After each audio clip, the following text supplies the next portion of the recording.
आज आपण अर्थो अँड पॅरा हायड्रोजन्स हे दोन हायड्रोजनचे एलेक्ट्रॉन्स फोकस करणार आहोत. तर this ortho and para hydrogen is called as electrons of hydrogens. आता एलेक्ट्रॉन्स सर्वांना माहिती आहे ना, जसं कार्बनचे दोन एलेक्ट्रॉन्स असतात, एक डायमंड आणि ग्राफाईट. असेच हे जे डायहायड्रोजन असतात हे दोन फॉर्ममध्ये असतात. जसं कार्बन डायमंड फॉर्ममध्ये राहू शकते आणि ग्राफाईट फॉर्ममध्ये राहू शकते, तसंच आपण हे जे डायहायड्रोजन समजून घेऊन राहिलो, हे डायहायड्रोजन सुद्धा दोन फॉर्ममध्ये आपल्याला त्याचे दोन एलेक्ट्रॉन्स आहेत, तो दोन फॉर्ममध्ये एक्झिस्ट असतो. त्याच्यामुळं यालाच आपण एलेक्ट्रॉन्स ऑफ हायड्रोजन असेही म्हणतो किंवा न्यूक्लिअर आयसोमर्स सुद्धा म्हणतात. काय म्हणतात त्यांना? न्यूक्लिअर आयसोमर्स ऑफ हायड्रोजन्स या नावानं सुद्धा आपण ओळखू शकतो, कारण हे न्यूक्लियस न चेंज असतात. बरोबर आहे की नाही? न्यूक्लियसच्या स्पिनमध्ये चेंज असते. आता ऑर्थोहायड्रोजन्स नेमकं आपण कोणत्या हायड्रोजन्सला म्हणायचं आहे? जे ऑर्डिनरी हायड्रोजन असते, या ऑर्डिनरी डायहायड्रोजन्समध्ये 75% अर्थोहायड्रोजन्स असतात आणि 25% पॅराहायड्रोजन्स असतात. तर नेमकं आपण सुरुवातीला अर्थोहायड्रोजन्स आणि पॅराहायड्रोजन्स हे कशाच्या बेसिसवर डिस्टिंग्विश करणार आहोत? Nuclear spin. कोणाच्या बेसिसवर? न्यूक्लिअर स्पिनच्या बेसिसवर हे अर्थो आणि पॅरा हे दोन फॉर्म ऑफ हायड्रोजन आपण काय करणार आहोत? एक्सप्लेन करणार आहोत. त्यासाठी आपल्याला माहिती आहे की कोणताही डायहायड्रोजन असेल, बघा कोणताही डायहायड्रोजन जे असेल आहे की नाही, it is made up of two hydrogen atom. दोन हायड्रोजन ॲटम असतात, आहे की नाही? ईच हायड्रोजन ॲटम्स आपल्याला माहिती आहे की each hydrogen atom has one proton and one electrons.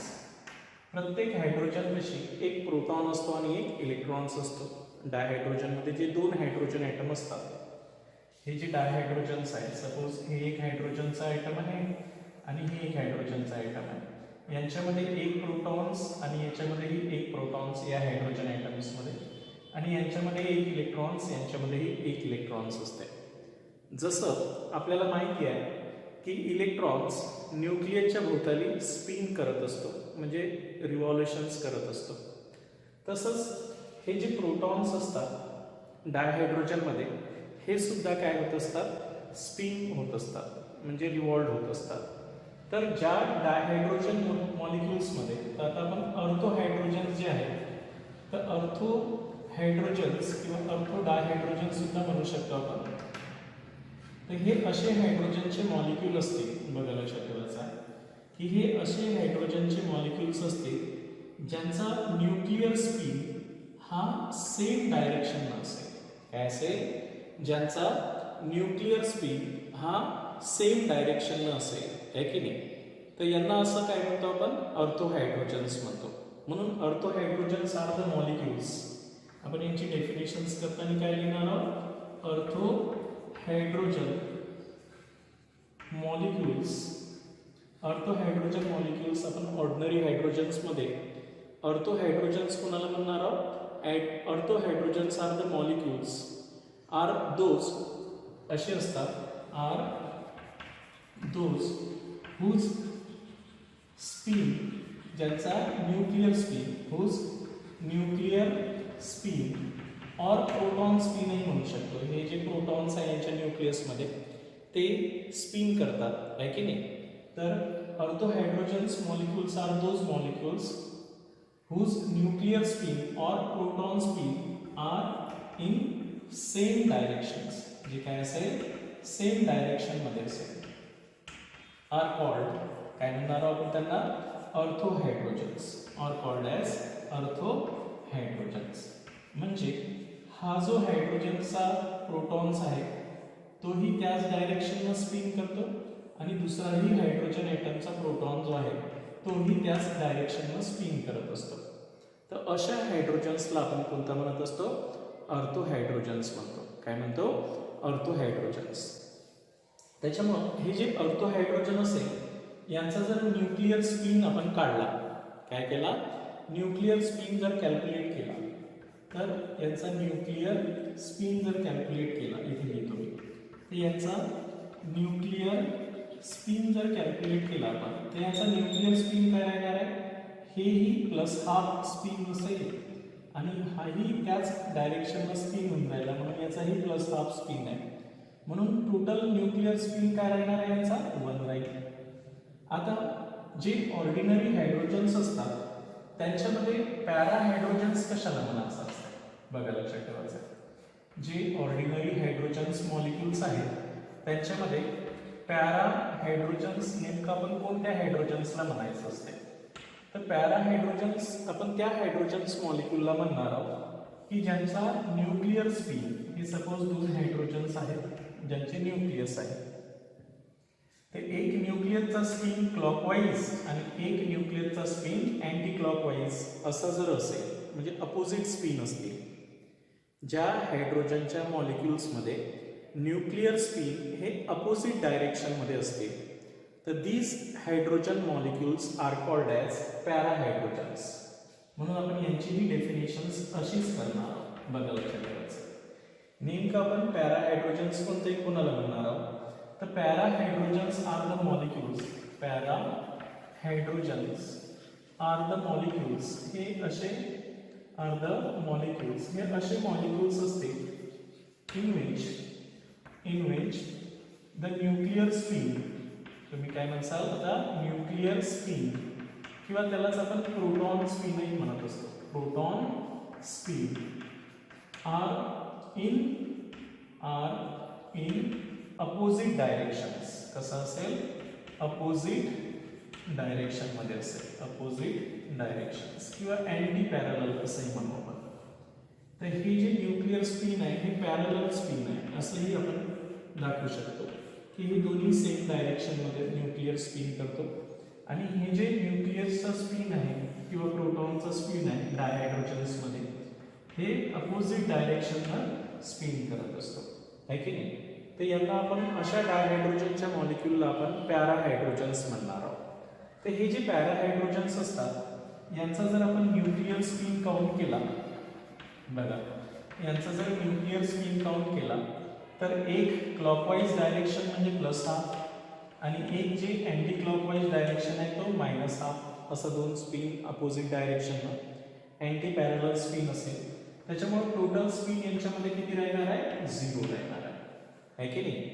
त्याच्यामुळं they have parallel nuclear spin, हे जे ऑर्थो हायड्रोजन्स असतात, आहे की नाही, they have parallel nuclear spin. यांचा न्यूक्लिअर स्पिन कसा असणार आहे, पॅरलल राहणार आहे. आणि हे जे आपले पॅरा हायड्रोजन ॲटम्स असतील यांचा न्यूक्लिअर स्पिन अँटी पॅरलल असेल, आहे की नाही, किंवा अँटी सिमेट्रिकल असेल आपण असं म्हणतो. आणि म्हणून दे हॅव न्यूक्लिअर स्पिन, यांचा जो न्यूक्लिअर स्पिन असेल तो कसा राहणार आहे, अँटी पॅरलल राहणार आहे, अँटी पॅरलल स्पिन, हे अँटी पॅरलल स्पिन मध्ये असतात. त्याच्यामुळे याचा टोटल स्पिन, जो टोटल स्पिन नंबर किती राहणार आहे, +1 राहील, आणि यांचा टोटल न्यूक्लिअर स्पिन पॅरा हायड्रोजनचा 0 राहील. असे 2 प्रकारचे हायड्रोजन्स काय असतात, एक्झिस्ट असतात, जे न्यूक्लियसच्या स्पिननं डिफर असतात. आणि न्यूक्लिअर स्पिननं डिफर असल्यामुळे these are called as nuclear isomers of hydrogens, किंवा they are also called as allotropes of hydrogens, आणि they are differ by nuclear spin or proton spin. न्यूक्लियसमध्ये जे प्रोटॉन असतात त्यांच्या स्पिननं हे डिफर असतात, आणि म्हणून या टाईपचे जे 2 हायड्रोजन्स असतात जे ऑर्डिनरी हायड्रोजन्स असतात, तर या ऑर्डिनरी हायड्रोजन्समध्ये सपोज हे ऑर्डिनरी हायड्रोजनचा एक आपण घेतले, तर इथे ऑर्डिनरी हायड्रोजन्समध्ये खूप सारे हायड्रोजनचे ॲटम्स असतील, डायहायड्रोजन्स, आहे की नाही. तर या डायहायड्रोजन्सपैकी काही डायहायड्रोजन जे असतील, आहे की नाही, काही जे डायहायड्रोजन्स असतील ते ऑर्थो डायहायड्रोजन्स असतील, आणि काही जे असतील ते काय असतील, पॅरा असतील. तर नेमकं ऑर्थो म्हणजे ज्यांच्यामध्ये न्यूक्लिअर स्पिन हा काय असेल, सेम डायरेक्शनला असेल, बरोबर आहे की नाही. ज्यांच्यामधला न्यूक्लिअर स्पिन सेम डायरेक्शन असेल आणि पॅरा हायड्रोजन्स म्हणजे कोणते हायड्रोजन्स असतील त्या हायड्रोजनपैकी ज्यांचा न्यूक्लिअर स्पिन अपोजिट डायरेक्शन असते तर त्यांना आपण काय म्हणतो, पॅरा हायड्रोजन्स. आता हे जे ऑर्थो आणि पॅरा हायड्रोजन असतात तर त्यांच्यामध्ये हे जे ऑर्डिनरी हायड्रोजन्स आहे यांच्यामध्ये काही ऑर्थो हायड्रोजन्स आहे आणि काही पॅरा हायड्रोजन्स आहे. तर नेमकं यांच्यामधला मोर स्टेबल कोणता असतो, लेस स्टेबल कोणता असतो आणि कोणत्या टेम्परेचरला कोणता मोर अमाऊंटमध्ये असतो आणि कोणत्या टेम्परेचरला तो कमी अमाऊंटमध्ये असतो तेही आपण आता समजून घेऊ. इथपर्यंत तुमच्या लक्षात आलं असेल आहे की नाही. तर आता आपण टेम्परेचर जे आहे त्या टेम्परेचर फॅक्टरवरून आपण यांची एक्झिस्टन्स म्हणजे हा ऑर्डिनरी हायड्रोजन्समध्ये लक्ष द्यायचं आहे ना. तर आपण असं म्हणू की जे ऑर्डिनरी हायड्रोजन्स आहेत, ऑर्डिनरी हायड्रोजन्स आहेत, डायहायड्रोजन्स म्हणा किंवा hydrogens are exist in equilibrium at room temperatures आहे की नाही, in the para and ortho form. म्हणजेच ऑर्थो हायड्रोजन्स आणि पॅरा हायड्रोजन्स हे इक्विलिब्रियम फॉर्ममध्ये असतात ऑर्डिनरी हायड्रोजन्समध्ये, पॅरा हायड्रोजन्स.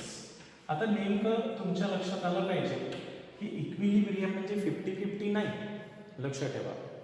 आता हा जो ऑर्थो हायड्रोजन्स असतो हा ऑर्थो हायड्रोजन ऑर्डिनरी टेम्परेचरला किंवा हाय टेम्परेचरला 75% एक्झिस्ट असतो आणि ऑर्डिनरी हायड्रोजन्समध्ये इक्विलिब्रियम कंडिशन्सला रूम टेम्परेचरला हा पॅरा हायड्रोजन 25% असतो.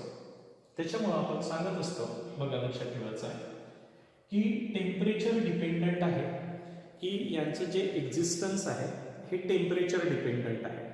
त्याच्यामुळं आपल्याला असं सांगता येईल की जनरली ऑर्थो हायड्रोजन हा मोर स्टेबल आहे, जास्त प्रमाणात सापडतो, याचा अर्थ तो स्टेबल आहे at ordinary conditions, means room temperature किंवा हाय टेम्परेचरला. आणि त्यावेळेस पॅरा हायड्रोजन्स कमी प्रमाणात असतो. पण जर तुम्ही टेम्परेचर लोअर केलं तर याच्यातली मॅक्झिमम ऑर्थो हायड्रोजन्स पॅरा हायड्रोजन्समध्ये कन्वर्ट होतील आणि मग पॅरा हायड्रोजनचं पर्सेंटेज वाढून जाईल. ठीक आहे. त्याच्यामुळं आपण जे सांगणार आहोत ते महत्त्वाचं आहे की टेम्परेचर जर किती असेल तर कोणता हायड्रोजन्स हा किती असतो ते आपण पहिल्यांदा सांगू, लक्षात ठेवायचं आहे.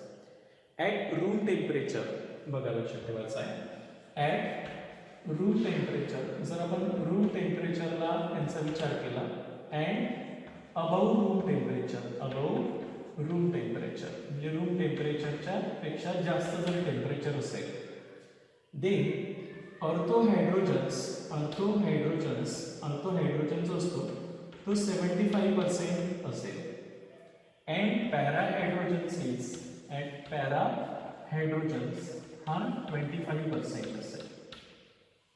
बरोबर आहे, लक्षात ठेवायचं आहे. म्हणजेच at room temperature or more temperatures the ortho hydrogen is more stable. Ortho hydrogen हा मोर स्टेबल असेल अँड देअर रेशो यांचा जो रेशो असेल ऑर्थो आणि पॅराचा at room temperature and above त्याच्यापेक्षा जास्त टेम्परेचरला, दॅट इज 3:1 असा राहील. ठीक आहे. But at lower temperature, sir temperature आपण काय केलं, लोअर केलं, म्हणजे लो टेम्परेचर्सला. म्हणजे आता लो टेम्परेचरला म्हणजे किती टेम्परेचरला, ॲट 0 केल्विन टेम्परेचर किती घेतलं आता, 0 केल्विन म्हणजे खूप कमी झालं. 273 केल्विन म्हणजे काय होत असते, 0 डिग्री, आणि 0 केल्विन म्हणजे -273 डिग्री. एवढ्या कमी टेम्परेचरला हायड्रोजन कंटेन मेनली, बरोबर आहे, हायड्रोजन कंटेन मेनली कोणता राहतो, मेनली पॅराफॉर्म. कोणता असतो याचा, पॅराफॉर्म. तो पॅराफॉर्म मॅक्झिमम राहतो, means at about 99% para hydrogens which is more stable. या टेम्परेचरला मॅक्झिमम कोण राहणार आहे, पॅराहायड्रोजन्स असेल आणि para form is more stable. Para is more stable राहील and its amount is nearly 99%. बरोबर आहे. त्याच्यानंतर दुसरं एक टेम्परेचर जे म्हणतो आपण, at the temperature of liquefaction of air. ज्या टेम्परेचरला एअरचं काय होत असते, लिक्विफिकेशन होत असते. ॲट द टेम्परेचर ज्या टेम्परेचरला liquefaction of air, at the temperature of liquefaction of air, ज्या टेम्परेचरला एअरचं काय होत असते, लिक्विफिकेशन होत असते. The ratio of ortho and para hydrogen is 1:1. The ratio of, बघा, ratio of ortho and para hydrogen is 1:1. हा काय असतो, 1:1. लक्षात ठेवा, हे ऑब्जेक्टिव्हसाठी सर्व विचारलं जात असते. At 0 kelvin temperatures the para hydrogen is more stable, whereas at room temperature or the temperature above the room temperature जे असेल that time ortho hydrogen is more predominant, that is 75% ortho and 25% para. But when the temperature is decreased, this ortho form is converted into para form, means the same spin are converted into opposite spin. ठीक है, and that's why at 0 Kelvin temperature para form is more stable. त्याच्यानंतर at the temperature of liquefaction of air the ratio of ortho and parahydrogen is 1:1, म्हणजे 50-50% होतो. बरोबर आहे. Even at very high temperatures, तुम्ही जर खूप जास्त टेम्परेचर जर केलं, even at very high temperature, खूप जास्त टेम्परेचर जर आपण वाढवलं आहे की नाही, the ratio of ortho and para hydrogens can never be change. The ratio of ortho and para hydrogen never be change. म्हणजे तुम्ही किती काही जास्त टेम्परेचर जर केलं तर यांचा रेशो अर्थो आणि पॅराचा, अर्थो अँड पॅराचा काय राहणार आहे, 3:1. रूम टेम्परेचरलाही हाच राहील आणि खूप जास्त टेम्परेचर जरी वाढवलं तरी हा रेशो चेंज होणार नाही. म्हणजेच काय आहे बरं, की हा जो तुमचा ऑर्थो हायड्रोजन्स आहे, इट नेवर बी 100%. तो कधीच 75% पेक्षा जास्त त्याचा अमाऊंट होऊ शकत नाही. Whatever be you are increase the temperatures, कारण हायर टेम्परेचरला अर्थो फॉर्म स्टेबल असतो, तोच जास्त असतो है ना, पण तो नेवर 75% पेक्षा जास्त होऊ शकत नाही. पण तुम्ही जर टेम्परेचर्स लोअर केलं, बघा लक्षात ठेवायचं आहे, at the temperature below 20 kelvin, बघा लक्षात ठेवायचं आहे, at the temperature below 20 kelvin, एवढं जर टेम्परेचर आपण कमी केलं ऑर्डिनरी हायड्रोजनचं, that time all pure para hydrogens are obtain. All pure para hydrogens are obtain. म्हणजे पूर्णच्या पूर्ण हे कशामध्ये कन्वर्ट होत असतात, पॅराहायड्रोजन्समध्ये कन्वर्ट होत असतात. Means nearly 99% para and 1% ortho असं होऊन जाईल जर आपण टेम्परेचर बिलो 20 केल्विन केलं तर. बरोबर आहे, बघा लक्षात ठेवायचं आहे. इथपर्यंत लक्षात आलं. पण एक लक्षात ठेवायचं आहे की तुम्ही कितीही जास्त टेम्परेचर वाढवा, ऑर्थो फॉर्म नेवर बी म्हणजेच कन्वर्टेड इंटू 100%. हां, पॅरा हे हे सर्वच्या सर्व हायड्रोजन ऑर्डिनरी हायड्रोजन्स हे तुमचे पॅरामध्ये कन्वर्ट होऊ शकतात, हे पॅरामध्ये कन्वर्ट होऊ शकतात. पण पॅरा हायड्रोजन्स अर्थोमध्ये तुम्ही किती काही टेम्परेचर वाढवलं तर 75%च्या वर तर अर्थो हायड्रोजनचं कॉन्सन्ट्रेशन जाणार नाही. समजलं, लक्षात आलं? हे खूप महत्त्वाचा सेंटेन्स आहे आपलं. समजलं इथपर्यंत? आता नेमकं हे जे हायड्रोजन्स आपण स्टडी करून राहिले, ऑर्थो हायड्रोजन्स आणि पॅरा हायड्रोजन्स, ते हे कसे काय वेगवेगळे आहेत ते कशाहून समजलं असेल बरं, आहे की नाही? तर ज्या अर्थी हे न्यूक्लिअर आयसोमर्स आहे, न्यूक्लिअर स्पिन तर चेंज आहे यांचा, आहे की नाही? दुसरी गोष्ट की आयसोमर्स म्हटलं की त्यांच्या फिजिकल प्रॉपर्टीज आणि केमिकल प्रॉपर्टी हा विषय आला, आहे की नाही? त्याच्यामुळं जर आपण हे अर्थो आणि पॅरा हायड्रोजन जे आहे, अर्थो अँड पॅरा हायड्रोजन्स, अर्थो अँड पॅरा हायड्रोजन्स, तर हे एकमेकांपासून कशाने डिफर असतील ते आपण विचारात घेऊ, आहे की नाही? तर आता कोणताही आयसोमर्स म्हटलं की त्यांच्या केमिकल प्रॉपर्टी तर कशा राहणार आहेत, जवळपास सेम राहणार आहे, केमिकल प्रॉपर्टीज. कारण केमिकल प्रॉपर्टी कोणाची कशावर डिपेंड असते, नंबर ऑफ इलेक्ट्रॉन्स. आणि अर्थो हायड्रोजन्समध्ये आणि पॅरा हायड्रोजन्समध्ये नंबर ऑफ इलेक्ट्रॉन्स काय असतील, सेम असतील. त्यांच्यामुळे यांच्या केमिकल प्रॉपर्टीमध्ये काही फरक राहील का? दे हॅव सेम केमिकल प्रॉपर्टी. यांची केमिकल प्रॉपर्टी काय राहणार आहे, सेम राहणार आहे.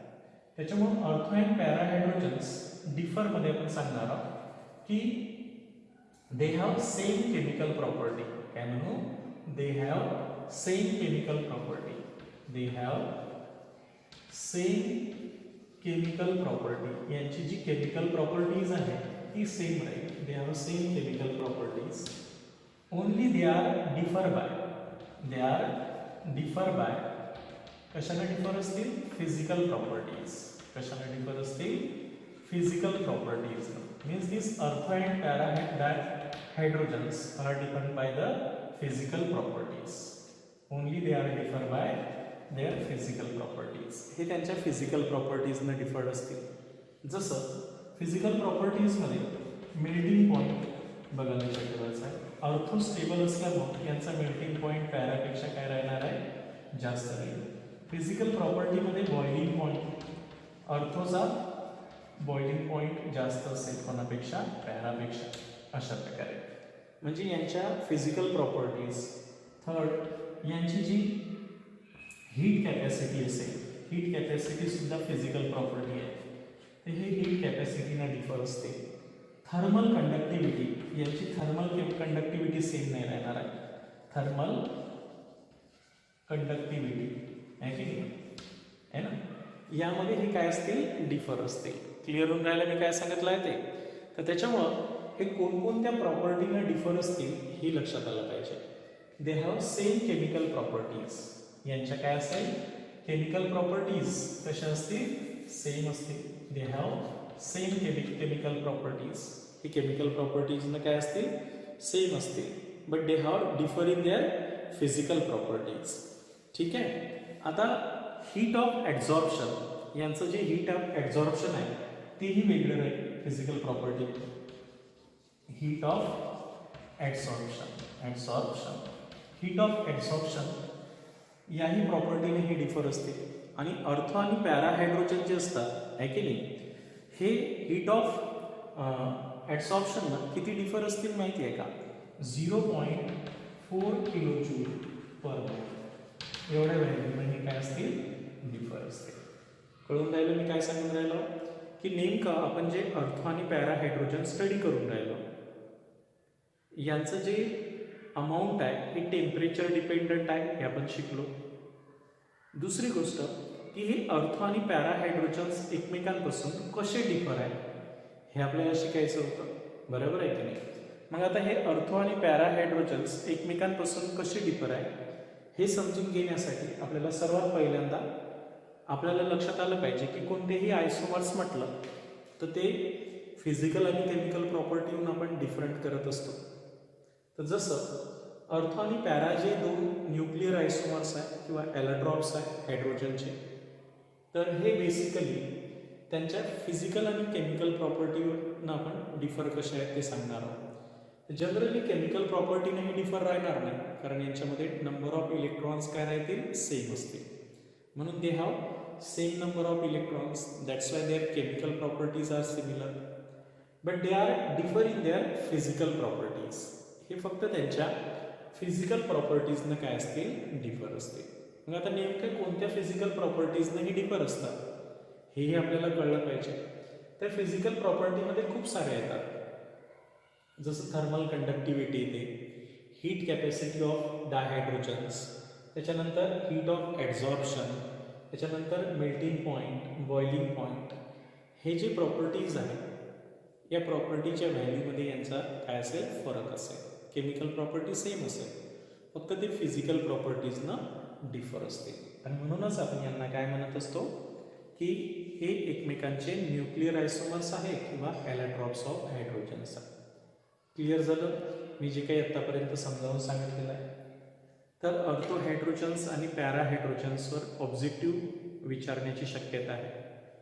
आणि यानंतरचे जेवढेही पोर्शन्स आहेत, जसं कंपाऊंड्स ऑफ हायड्रोजन्स, जसं त्यांच्यामध्ये त्यांचे हायड्राइड्स आहे, वॉटर आहे आणि परऑक्साईड, हे 3 पोर्शन आहे ज्याच्यावर हमखास नीट JEE ऑब्जेक्टिव्ह विचारण्याची शक्यता असते. तसंच अर्थो आणि पॅरा हायड्रोजन जे आहे यावरच सुद्धा ऑब्जेक्टिव्ह विचारण्याची शक्यता असते.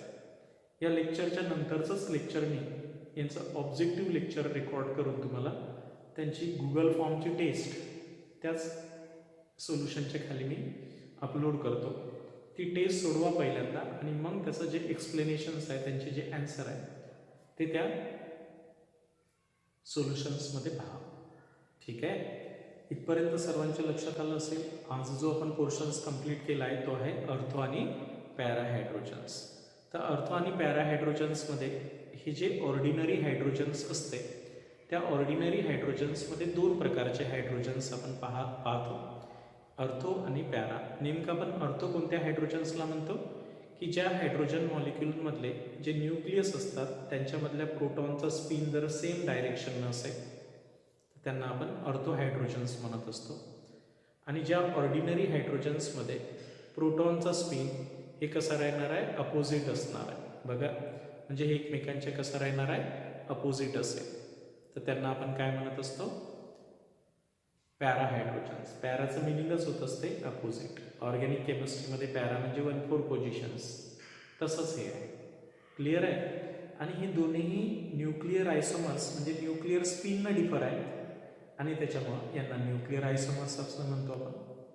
ठीक आहे, तर यावर काही ऑब्जेक्टिव्ह आज मी अपलोड करेल संध्याकाळी, तर ते सुद्धा तुम्ही पाहायचं आहे. आणि हे सुद्धा लेक्चर आपण जे बनवलं आहे ना ते सुद्धा रेकॉर्ड करून मी तुम्हाला अपलोड करतो.